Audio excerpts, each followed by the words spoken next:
I'm just going to share. Like I said, I was working on the slideshow, but I use some of the resources and whatnot from the book where I bring up, they have a lot of like really cool pictures and videos and things like that.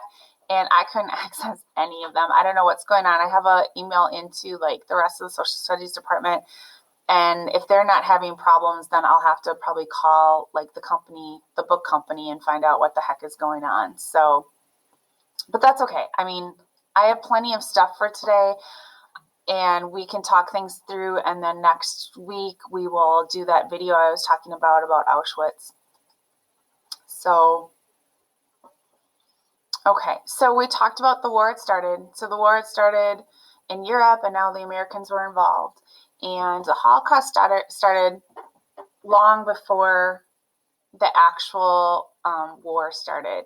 And this is in your book, but even before, I'll just go back to this picture for a second. So even before the war started, the Jewish people in Europe had been, I don't want to say, they were discriminated against. They were a group of people that had been discriminated against pretty much since biblical times. And part of the reason was, here, I'm going to just stop sharing so you can just see me for a bit.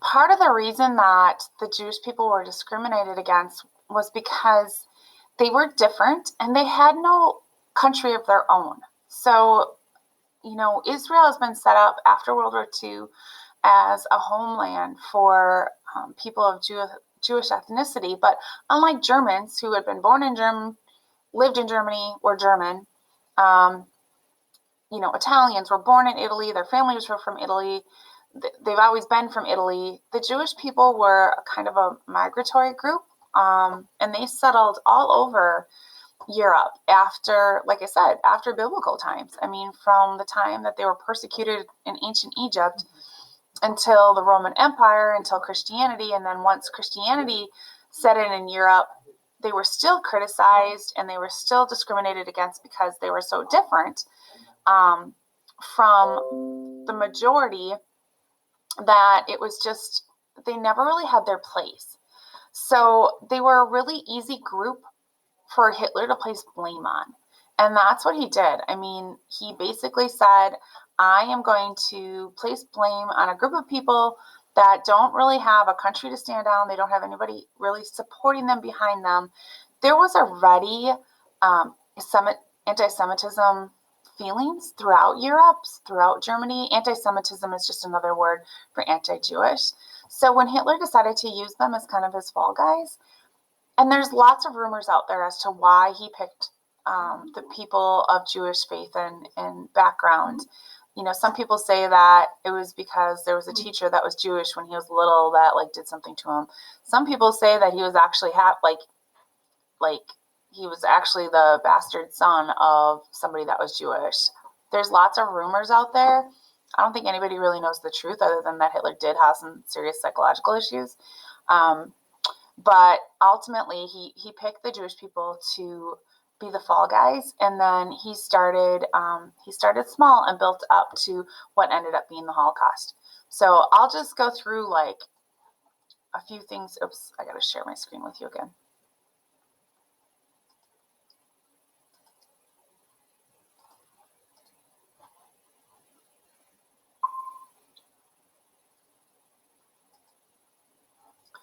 Okay, so your book summarizes this stuff.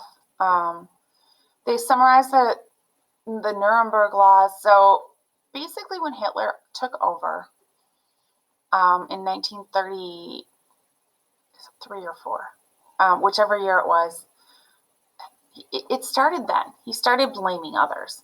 And then the Nuremberg laws were passed. I don't know what year that was. It was before I think it was 1935. And basically what they did was in Germany, they stripped Jewish people of their citizenship, said, nope, you're not a citizen of Germany anymore. So in stripping their citizenship, they also stripped their rights to be able to vote, to be able to hold government jobs.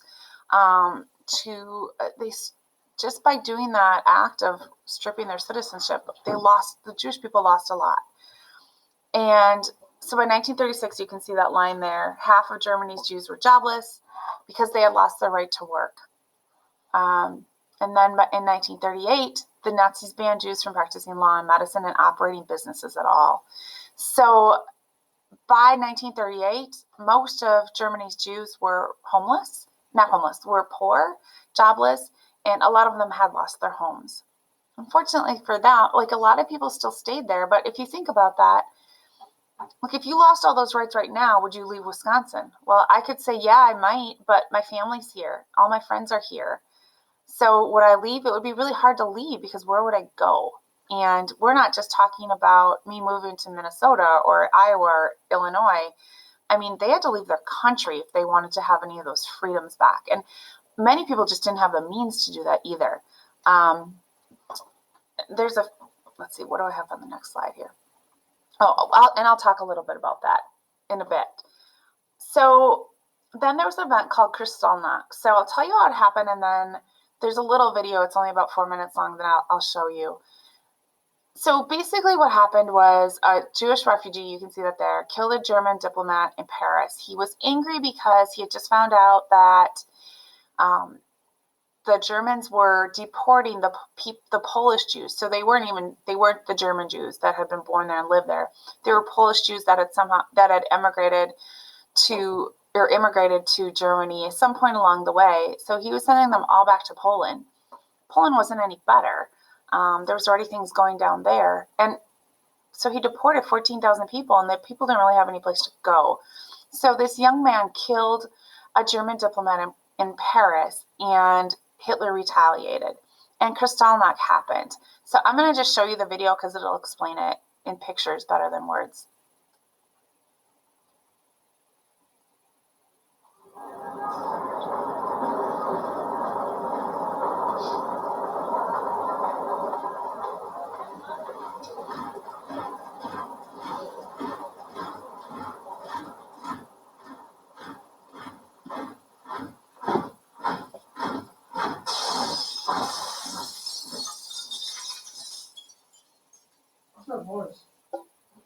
Broken glass. It's a video. Yeah. Oh. Kristallnacht, or the Night of Broken Glass, was the wave of violent anti-Jewish pogroms on November 9th and 10th of 1938. It took place throughout Germany, annexed Austria, and in areas of Czechoslovakia recently occupied by German troops. Kristallnacht owed its name to the shards of shattered glass from the windows of synagogues, homes, and Jewish-owned businesses that lined German streets in the wake of the pogrom. On November 7, 1938, Ernst von Rath, the German embassy official stationed in Paris, was assassinated by Herschel Gershwin, a 17-year-old Polish Jew living illegally in Paris. Gershwin revengefully shot the diplomat after witnessing the expulsion of not only his parents, but thousands of Jews of Polish citizenship living in the German Reich.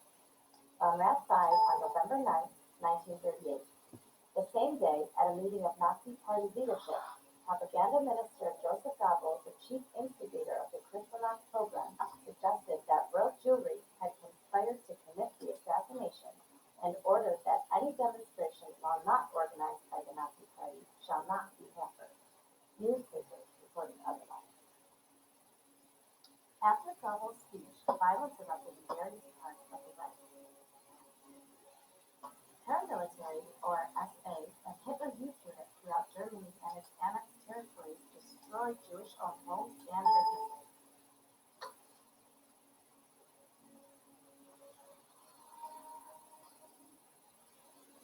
Jewish artifacts were confiscated, and many young, healthy Jewish men were arrested and filled local jails. The rioters destroyed 267 synagogues throughout Germany, Austria, and the Sudetenland.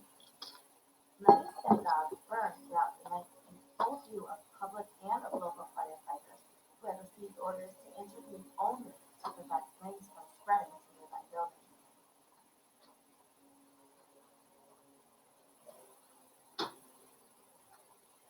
SA and Hitler Youth members shattered shop windows of an estimated 7,000 than 500 Jewish-owned commercial establishments and looted their wares. Jewish cemeteries became a particular object of desecration in many regions. Mobs of SA men roamed the streets, attacking Jews at their houses and forcing Jews they encountered to perform acts of public humiliation. Kristallnacht claimed the lives of at least 91 Jews. As the pogrom spread, units of the SS and Gestapo, the secret state police, arrested up to 30,000 Jewish males and transferred most of them from local prisons to Dachau and Buchenwald, as well as other concentrations. In the immediate aftermath of the pogrom, measures were introduced to eliminate Jews and perceived Jewish influence from the German economic sphere. The German government announced that the Jews were to blame for the pogrom, imposing a fine of $400 million on the German Jewish community. German education officials expelled Jewish children still attending German schools. The German government announced laws that enforced Aryanization policy, the transfer of Jewish-owned enterprises and property to the Aryan ownership. The events of Kristallnacht represented one of the most important turning points in Nazi anti-Semitic policy. The Nazi regime moved eventually towards policies of forced immigration and finally toward the realization of a Germany free of Jews by deportation of the Jewish population to the east. It is important to understand and remember these events. It is also important to honor those that lived and died during destructive history. It's probably most critical that we teach the lesson so that it never happens. Okay.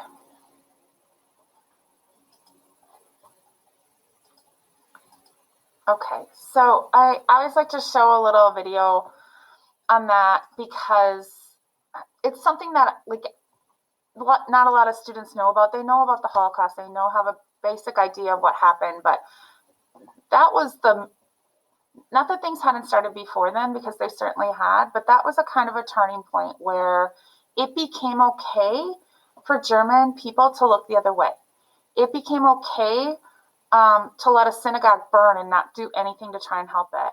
And remember that the Jewish people living in Germany had German friends. I mean, it wasn't like all of a sudden this guy you'd grown up with your entire life would live next door and you were best friends and played from the time you were 2. Like, now he's your enemy. But people still turned a blind eye, which is what allowed it to happen in the first place. Okay, so why didn't people leave? That's a lot of times what kids ask. Before people were put in concentration camps, before the really bad stuff started happening, why didn't the German or the Jewish people just try to leave? Well, the answer is they did. They tried to leave, and they also tried to fight back. So they began to flee to, and I know this is a U.S. history class, so your book focuses on the U.S. Many tried to flee to the U.S., but the problem was it was the Great Depression, and immigration numbers have been limited. And one of the clauses, if you were going to come to the U.S., is that the U.S. didn't want you to be a drain on their services, basically. The problem was the Jewish people were only allowed to leave Germany, like they basically had to leave all their money in Germany. They weren't allowed to leave the country with any money. They would actually get stopped when they were trying to leave, and they would have to relinquish anything of value. And it wasn't like now where there was everything's online and there was the internet. I mean, money they actually had to have physically in their hands, and they didn't have it. So the United States would turn away thousands and thousands of Jews because if they came to the U.S., people in the U.S. knew that they would have to take care of them, basically. And there was no money in the U.S. to do that because of the Depression. Internationally, it was a lot of the same thing. There were immigration quotas. You can see immigrant quotas here all over the world because everyone else was in the same boat as America was. I mean, the Depression was going on, and it wasn't just an America thing. It was all over the world. So even though I'm sure there were countries and people that wanted to help, they couldn't. I mean, there was no money to help, and it was easier to turn away these immigrants than to bring them into their country. So obviously this was a problem because then where did they go? Now I did want to show you, and I can't, it doesn't want to come up. But I can bring it up small. Maybe you can bring it up for yourself at home if you want to take a look at it. There's a lot of stuff here that you can take a look at. It's telling me that I can't log in, that I'm not authorized. Anyway, this is talking about the St. Louis affair. It was called, the St. Louis was the name of a boat, and I know it's kind of small to see, but basically there was a boat holding a bunch of like 1,000 Jewish immigrants. They believed that they would be able to settle in Cuba, eventually getting to the United States. So Cuba refused them. They basically circled the Caribbean for a while, tried to land in Florida. That wouldn't work, so they actually had to go back to Europe on the same boat. And when they got there, they got off in like many countries, so not just one country. The unfortunate thing was that most of the countries, except for Britain, that they got off the boat on, they ended up being put in concentration camps anyway, because the like France, Belgium, they fell under Nazi control. So it's just something to demonstrate that like people certainly tried to get out of Germany, but it wasn't as easy as just walking over the border. Okay. That's not what I want. Okay. And then Hitler's final solution, you've probably heard that before, were the concentration and death camps.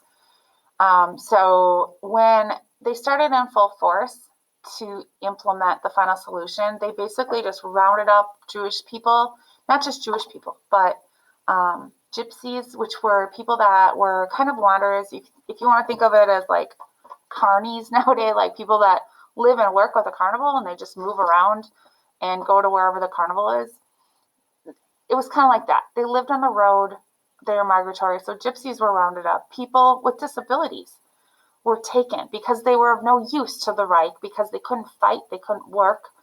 So they just would round them up too. And even certain other religions were targeted, but not anything as much as the Jews. So when they were rounded up, healthy men and women were sent to work camps, and young, the young, so kids that were too young to work, too old to work, those who couldn't work because of whatever reason, were just sent to extermination camps. The next picture I have is just a picture of the various camps throughout Europe during the war. There were more than this. On Monday, we're going to look at Auschwitz. I can also talk a little bit about just some things that I know from having traveled in Europe a few times. I've actually been to Dachau and I've been to Mauthausen. And it's just I'll talk about it on Monday, but it's an experience like no other. It was really hard to be there. My friend Henry, that is a Holocaust survivor, he was in 5 different concentration camps while he was there. So one of the things that the Germans were really good at was trying to separate families. They didn't want people there with people they knew, because the chances of them rising up and trying to like have an insurrection was much greater if people were with others that they knew. There's so much more to it.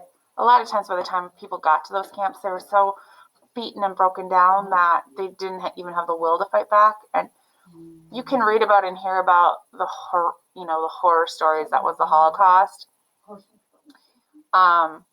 And it's a lot to take in at any age. As a student at your age, at my age, it's still hard to read about. But I mean, if you look at how many were there and all over Europe and nothing was done to stop them, it's just crazy to think about. So I'll stop there for today.